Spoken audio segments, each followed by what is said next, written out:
Yelo pandesal na paborito ng lahat. Gusto mo bang gumawa nito? Halika, panoorin mo ang video na to hanggang dulo para makagawa ka ng yelo pandesal tulad nito.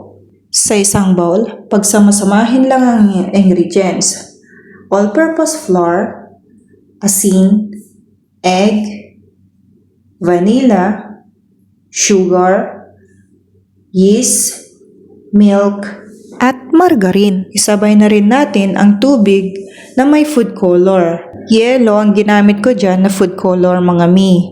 Paunti-unti lang tayo maglagay ng tubig sa dough natin para makagawa tayo ng magandang dough.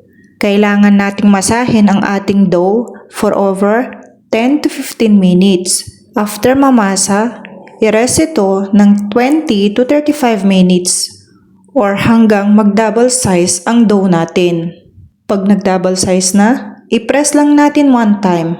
Saka tayo gagawa or bibilog ng size na gusto natin. Sa breadcrumbs mga mi, kapag wala kayong breadcrumbs dyan, kung may biscuit kayo, pwede yan. Yan din ang ginamit ko ngayon, biscuit. Na-coat na ang ating dough sa breadcrumbs.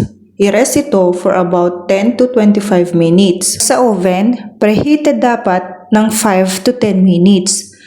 180 Celsius degrees and then 25 to 30 minutes ang pagkaluto ng ating bread. Kapag gusto mo yung tostang-tosta, magdagdag ka ng another 5 to 10 minutes.